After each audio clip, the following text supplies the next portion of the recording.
Hey, how's it going? I recorded a bit of footage earlier this afternoon, and we ended up going out, so I didn't get a chance to actually edit it all together and upload it to YouTube. So I'm just putting up a little introduction video.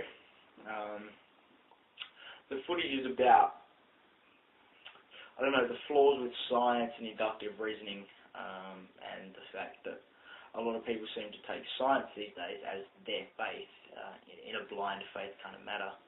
And I just wanted to make a video. I don't know if it means anything to anyone or if it's just me dribbling shit, but hopefully it'll get whoever the fuck decides to watch it thinking, and you guys can just question life a little bit more, because I'm a big fan of the idea that an unquestioned life is a life unworth living. So I like to question things, but I've never really questioned, I don't know, an entire basis of ideas, like the entirety of science, in the way that I have after reading the works by David Hume. So definitely, if you have no idea what the fuck I'm on about, check out the works by David Hume. Read them, reread them. If you still don't understand them, read the fucking things again, and just try and interpret your own meaning out of them, because he poses some very good and intricate questions that I don't know if we have answers for yet, and I don't know if we ever have answers for, but they're there, and that's what philosophers do. They present questions that we may never understand, but that are there for that pure purpose. So definitely check out works by David Hume. Expand your horizons, read some other philosophers, read people who've written about or against or for David Hume, and continue watching the video, because I dribble some shit, but I'm sure there's some points in it somewhere. Thanks. How's it going? Alrighty, so I'm making another video, and I want to start with a question. This is going to be a bit of an interesting video. So my question is it rational to be rational? It may seem like a bit of a stupid question. What the fuck's this crazy coming on about? But I was thinking about the act of being rational, and how we define being rational and logical, scientific in approach. And I'm just thinking that if someone is acting irrational, do they know what is rational and act against it, or do they take their version of rationality and act to it, but the external world sees them as being irrational? So then, if it's the former, then it's simple, that rationality is foolproof, everyone has the same, but people choose to accept it or not and ignore it.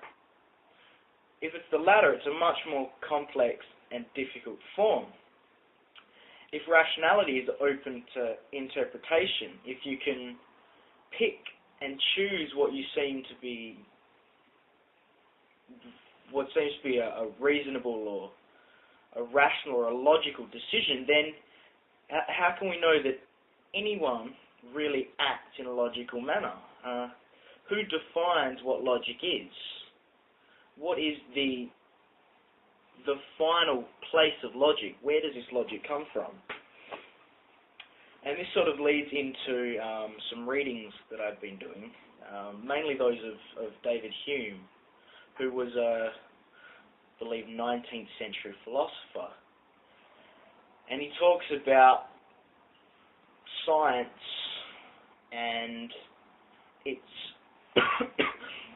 laws, and what says that inductive reasoning that science does is going to be true forever.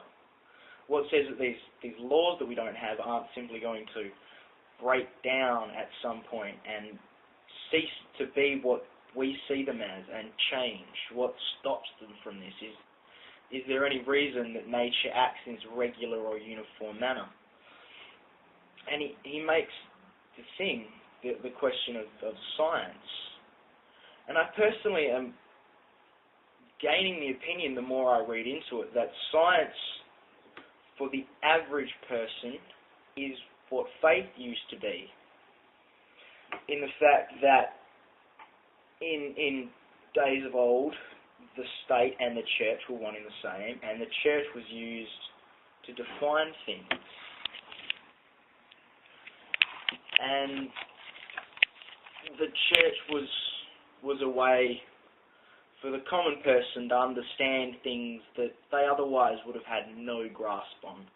Absolutely no concept of electricity or solar movements, tides, and all these things were put down to God.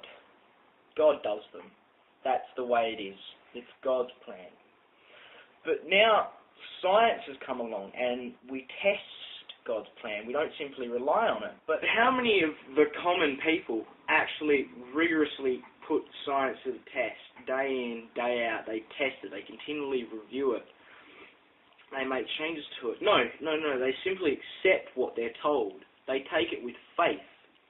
The same faith that they have that if they step out of the third-story window of the house, they'll fall. Whereas if they step out the front door, they'll be fine.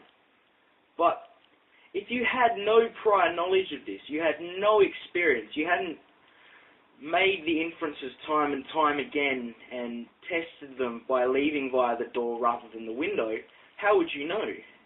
In fact, if you've never left the house by a third-story window, how can you be truly sure that if you do step outside with the intention of continuing to walk on, that you're not going to, that you will indeed fall, that the laws of nature are so solid that they'll pull you to the ground?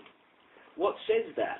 Nothing. We take it on faith that it is a truth, that it has to be true, that the world would not work if it wasn't. But then that leads us to think, if for some reason all these truths stopped, what would that do to the universe? If the electrostatic forces between subatomic particles ceased to exist, what would happen? Would the universe simply collapse and expand at a rapid rate, pushing away from each other and no longer interacting as it does? Or would the universe continue because it's not created by these natural laws, but is of some higher order, something that we can't and may never be able to understand? And it's just a really thought-provoking exercise. I mean, I'm going to do more research of my own, but I thought I'd throw up this video for people, and if anyone has any ideas that they want to put, then there's comments below, there's the video response just underneath. Yeah, anything, just throw stuff up there. I'm really just want to talk about, well, this topic, I guess, that the people get what I'm saying about our reliance on reason, and reason is supreme to all other things. Is that really the case? Do we have it right? Are we humans correct in our assumptions? I don't know. I leave it up to you.